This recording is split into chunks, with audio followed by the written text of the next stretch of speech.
So it's that time again for waist training, and well, it's really like that time of year because basically it's so easy to get these under anything you wear, especially now that it's starting to cool down. So that means you can wear it out more often and to work or in the mornings. I prefer the mornings.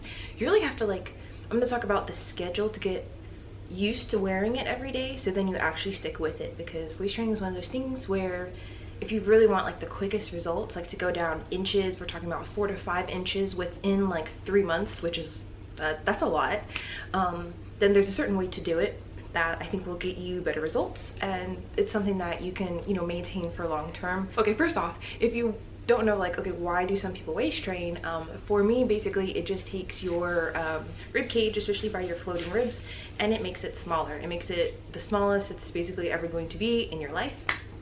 And for that process to happen, you have to basically wear it at least 5 to 6 days a week. If you want to wear it more, then you can. And I would shoot for 4 or 5 hours a day. You can go more, but for me, minimum of 4 to 5 hours. The cool thing about waist training is that it basically sculpts your body. So I noticed if you're someone who has hip dips or a more narrow hip, once the waist goes in, it kind of automatically makes it look like you're rounder and fuller down there, and it's pretty attractive.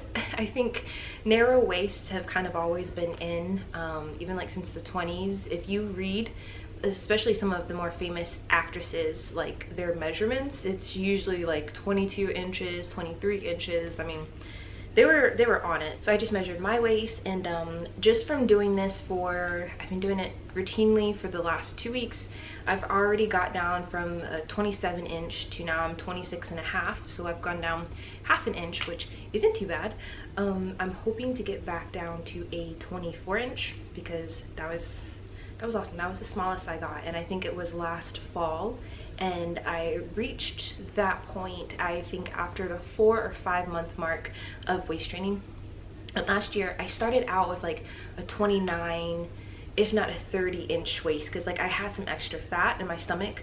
To waist train, you can waist train and also try to lose weight, if you're working out, doing cardio, whatnot, but you can also waist train even if you're not actively working out, and you're still going to get great results.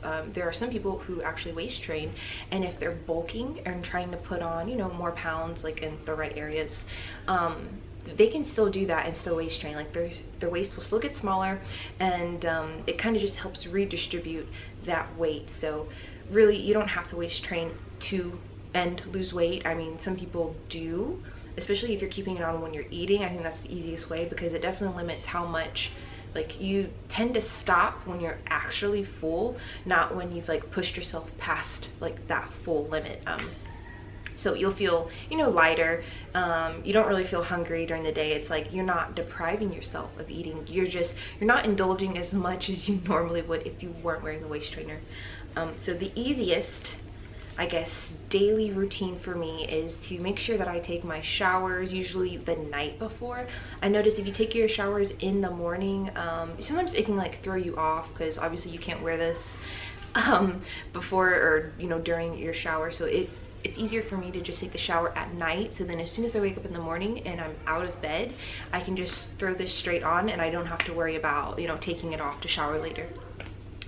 The sooner you put it on, the better. So if you wake up around 7 or 8, put it on. You're gonna be done waist training for the day by 12, or you can go to 1 p.m. so around lunchtime if you wanted to. But to me, it's so much easier to get it done and out of the way in the early morning, and then later that day, if you have somewhere to go at night or you're hanging out with friends and your outfit won't cover up your waist trainer, you have the freedom to basically wear whatever you want. When you waist train later in the day, I mean, you can still do it. If you need to get in your waist training hours, just get it in whenever you can. But for me, when I do leave it for the afternoon and I go, let's say from 1 p.m. to 5 or 6, sometimes I need to change my clothes to go different places, and then because I have this on, I have to find something that's kind of flowy, or something that I wouldn't normally want to wear, just so I could hide this. And then also it's kind of awkward to be out with friends or something and then have to go take this off and throw it in your car, and it's easier to get it done early in the day, you know, and you can take it off at work and you know, put it in your bag or somewhere by your desk or whatever. If you find that you are overeating, if you're working from home and you just notice that you have more time to kind of like snack and you're just kind of going from snack to snack to snack, waist training can help you with that. Like I said, it's not going to deprive you of food. You're still going to be able to eat. Naturally, our stomachs expand when we're eating and we're going through the digestion phase. Basically, it's just going to keep you from overeating and eating when you don't really need to be eating. You're just still kind of putting things in your mouth. I really like it for that. Obviously, this would be helpful for people who are trying to lose weight, or maybe even just keep your calories or your body weight where it's at. If you want to lose weight with this, then obviously I would do some type of cardio. I think that's the easiest. For me right now, I'm doing a little bit of both. I would like to slim down a little bit. I think over the quarantine period, I put on some extra weight in like my stomach, and I can see it in my face a little bit. So right now I'm doing cardio at night. You can work out in these. I don't like to. It's just so uncomfortable, but there are people who do it all the time. They actually make special waist trainers specifically for working out in, and some of those are like the wrap kind. You know, just make sure that you can actually breathe in it. You know, if it's too uncomfortable, just like don't do it. You don't have to. I don't really know if it accelerates your results if you do work out with it on. I haven't really tried it. I don't like working out with it on at all. So just if you want to do that, just make sure you're doing it in a safe way, but you'll still get great results even if you choose not to, and you'll definitely get the results quicker.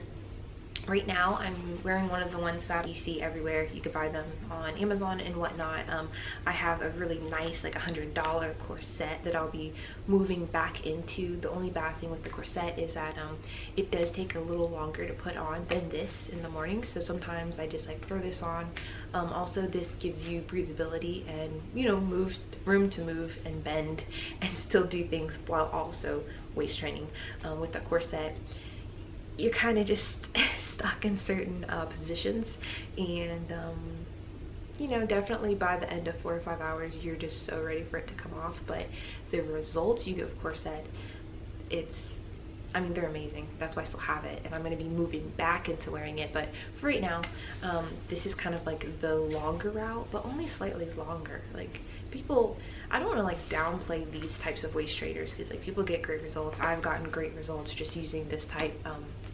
It's just after a while you'll find that you can only get extra small, extra small, XXX small for so long in these, and then you might be forced to either stay at that triple extra small, or you might be forced to go into something that you can you know, actually play around with and make larger or make even smaller, which for me that's a corset, because some brands don't make these as small as I would exactly like.